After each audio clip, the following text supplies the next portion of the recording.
Meanwhile, in Ontario, Premier Doug Ford is signaling that there could be an election very, very, very soon. Following President Donald Trump's inauguration yesterday, Ford said he needed a clear mandate to battle potentially devastating tariffs. I'm going to use every tool in our toolbox to make sure that I protect the people of Ontario.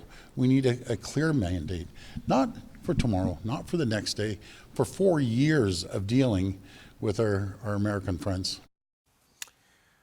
A note echoing this message was sent from the Premier's office to his chiefs of staff. Obtained by CBC News and other media, it says, "Make no mistake, this is only the beginning of what will be a long, hard fight as we enter a period of unparalleled economic risk and critical negotiations. Our government will need a strong mandate from the people to stand up for Ontario with President Trump, Canada's federal government and other provinces to ensure we can effectively respond to, outlast, and ultimately win this fight. The stronger the mandate, the better." So is an Ontario election call in the works? Rob Benzie is the Queen's Park Bureau Chief for the Toronto Star, and Sabrina Nanji is a journalist and founder at the Queen's Park Observer. Okay, Benzie, I have someone telling me he's going to drop the writ January 29th with a vote on February 27th. That's one of two options you've heard. Where do you think things are? I think, David, they have a very narrow window and the election is imminent. That email, which we also obtained that you guys got a hold of, was fired off to MPPs and to chiefs of staff within minutes last night of Mr. Trump's off-the-cuff citing of that February 1st date for tariffs to be imposed on Canada. So I think the Tories have been looking for a reason to go to the polls, and they found one. I think there was some talk. You and I talked yesterday morning, and it looked like when Trump wasn't going to have the imminent tolls or tariffs, that the election might be on the back burner. Well, now it's very much on the front burner, and there's lots of reasons for that. They want to get out in front of the RCMP investigation on the Greenbelt. They want to get out in front of a federal election that they fear, and I use the word fear because they actually don't necessarily want this outcome. They fear the Conservatives will win federally, and if the Conservatives win federally, that's usually bad for the provincial Conservatives. History has shown in Ontario that voters prefer different parties in power at the same time. Finally, they've got a federal Liberal leadership race that concludes March 9th. They like the Liberals being distracted on that, so they can't be focused on the provincial campaign. So there's lots of reasons for them to go now. Okay, so February 27th is one date for voting day. The other would be the 6th of March because elections are on Thursdays in Ontario, right? So Sabrina, how does that align with your assessment of things? Like Doug Ford, you know, he's sending out checks, he's standing up for the country, and apparently he's getting ready to go to the polls.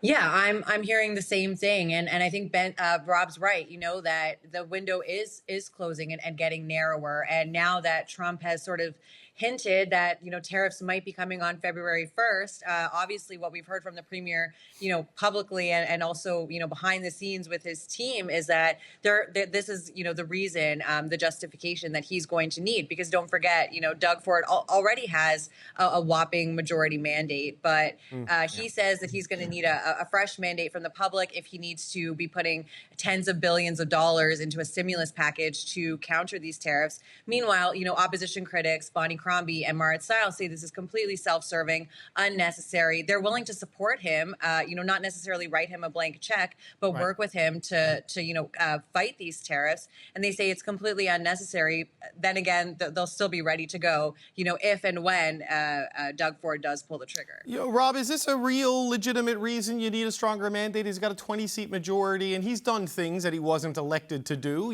Like every government does, new things come up and you deal with it. Or is like the Greenbelt, in the 2022 manifesto. Yeah. Well, David, you know what? I mean, it's within his purview to do, even though, as Sabrina mentioned, the next election isn't till June 2026, according to the Ontario's fixed election date, but it's advantageous for him to do so now, and so he's actively considering it. Now, he's enjoying playing Captain Canada. He really is, and I think he's been an effective advocate, frankly, and he's planning to go to Washington twice in February 11th with the Council of the Federation. He's the chair of the Premier's Council, and then again later in the month to the National Governors Association. That would be during the writ period, whether the election is February 27th Right. or March 6th. It would be during the writ period. So it'd be surprising to have a politician governing while they're electioneering. It's unusual, but he thinks it will help him. Okay, so Sabrina, though, if the election is not until February 27th or 5th of March, tariffs comes in on February 1. That's a month where the Ontario government can't put out supports for workers. It can't do anything because it's in caretaker mode, can't get the legislative approval. You're putting the province in a rough spot right when the tariffs will come in.